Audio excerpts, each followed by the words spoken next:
ഒരു ദുരന്തമുണ്ടാകുമ്പോൾ സേവന നിരതരായി സന്നദ്ധ പ്രവർത്തകരായി ഒരുപാട് പേർ വരും. അത് ഈ സമൂഹത്തിന്റെ നന്മയാണ്. വയനാട് ഉരുൾപൊട്ടൽ ഉണ്ടായപ്പോഴും അത്തരത്തിൽ ഒരുപാട് നല്ല മനുഷ്യർ നമുക്കിടയിലുണ്ട്. അവരൊക്കെ അത്തരത്തിൽ സേവന പ്രവർത്തനങ്ങളിലാണ്. വയനാട് SKMJHSS ഒട്ടനവധി പേർ ഇതുപോലുണ്ട്. ഇവിടെ ഭക്ഷണം, ദുരിതാശ്വാസ ക്യാമ്പിൽ ഭക്ഷണം കൊടുക്കുന്നതൊക്കെ ഇവരുടെ നേതൃത്വത്തിലാണ് സൗജന്യമായി.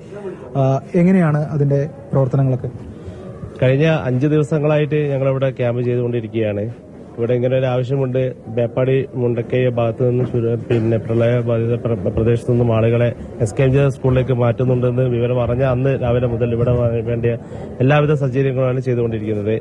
കൽപ്പറ്റയിലെ ക്ലബ് MLE എന്ന സംഘടനയും അതുപോലെ SCM കൽപ്പറ്റ, SFIയിലെ സ്റ്റുഡൻസുകളെ, കാൻഡിഡേറ്റുകൾ, അതുപോലെ തന്നെ NCC, SPC എല്ലാവരും ഒന്നിച്ചു ചേർന്നിട്ടാണ് ഇവരെ പ്രവർത്തനം ഏകോപിപ്പിക്കുന്നത്.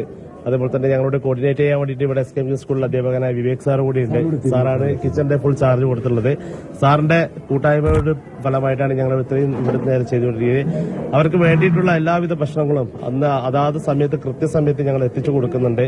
അതുപോലെ തന്നെ ഇവിടുത്തെ ക്യാമ്പില് മാത്രമല്ല, പുറത്ത് വർക്ക് ചെയ്യുന്ന ഫയർഫോഴ്സ്, അതുപോലെ തന്നെ മിലിറ്ററി ഉദ്യോഗസ്ഥര്, അവരുടെ അനുഭാവികള്, ഇവിടെ ഗവൺമെന്റ് ഹോസ്പിറ്റലിൽ ഒരുപാട് രോഗികൾ അവിടുന്ന് അഡ്മിറ്റ് ആയിട്ടുണ്ട്. അവർക്കും വേണ്ടി ഭക്ഷണങ്ങൾ ഇവിടുത്തെ തന്നെയാണ് തയ്യാറാക്കിയിട്ട് ഞങ്ങൾക്ക് അവിടെ എത്തിച്ച് അവർക്ക് ഞങ്ങൾ സെർവ് ചെയ്ത് കൊടുക്കുന്നതാണ്. ഒരുപാട് പേർ ഇവിടെ ഉണ്ടല്ലോ, ദുരിതാശ്വാസ ക്യാമ്പിൽ കഴിയുന്നുണ്ടല്ലോ. അവർക്കൊക്കെ എങ്ങനെയാണ് ഇത്തരത്തിൽ കാര്യങ്ങൾ?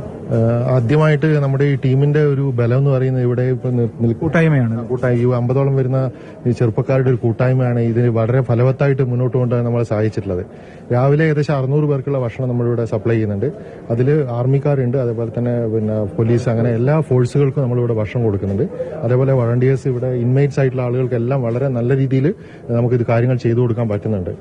മാഡം ഇങ്ങനെ രാവിലെ മുതൽ വൈകിട്ട് വരെ ഇത് എല്ലാ കാര്യങ്ങളിലും ഇവർക്കൊപ്പം അല്ലേ ഉണ്ട്? രാവിലെ മുതൽ അന്ന് മുതലുണ്ട്. ഫസ്റ്റ് അവിടെ മുണ്ടക്കൈ ഇങ്ങനെ ഒരു സംഭവം നടന്നെന്ന് പറഞ്ഞപ്പോൾ തന്നെ ഇവരുടെ സെക്രട്ടറി എന്നെ വിളിച്ചതിനോട് ചോദിച്ചു അവിടേക്കുള്ള ഭക്ഷണം ഞങ്ങൾ തരട്ടെ എന്ന് ചോദിച്ചു. അപ്പോൾ തന്നെ നമ്മൾ കളക്ടറേറ്റ് വിളിച്ചു. അന്നേരം അവിടെ നിന്ന് പറഞ്ഞു അറിയിക്കാന്ന് പറഞ്ഞു. അതിനുശേഷമാണ് ഇവിടെ SKMJയിൽ ഇങ്ങനെ ഒരു കാര്യം നടക്കുന്നതെന്ന് പറഞ്ഞപ്പോൾ പെട്ടെന്ന് തന്നെ ഇവർ അവിടെ എത്തി. ഇവർ നല്ല രീതിയിൽ എന്ന് പറഞ്ഞാൽ ഇത്രയും ദിവസം നമുക്ക് ഈ സമയം വരെ നിങ്ങൾക്ക് അറിയാലോ, ആ സമയം വരെ നന്നായിട്ട് ഇവർ കാര്യങ്ങൾ ചെയ്യുന്നത് കൊണ്ട് തന്നെ നമ്മുടെ ആൾക്കാരോട് ഓരോരുത്തരും ചോദിക്കുമ്പോഴും ഈ ഡ്രസ്സ് ഇട്ട ആൾക്കാരെ അവർ ചോദിക്കുന്നത്, ഇന്ന ഡ്രസ് കളറിട്ട ആൾക്കാർ ആരാണ് എന്നാണ് അവർ ചോദിച്ചിട്ട് നല്ലൊരു സമീപനമാണ് ഇവരുടെ ഭാഗത്തുനിന്ന്. അപ്പൊ നാടിനൊരു ഗുണം ചെയ്യുന്ന രീതിയിൽ, അല്ലെങ്കിൽ പ്രയോജനം ചെയ്യുന്ന രീതിയിൽ ഇവർക്ക് ഇടപെടാൻ വേണ്ടിയിട്ട് സാധിക്കുന്നുണ്ട് ഈ ഒരു കൂട്ടത്തിന്. എന്തായാലും വളരെ ഒരു എണ്ണയിട്ട യന്ത്രം പോലെ വളരെ ചിട്ടയായി ഈ പ്രവർത്തനങ്ങൾ ഇവർ ഏകോപിപ്പിക്കുകയാണ്.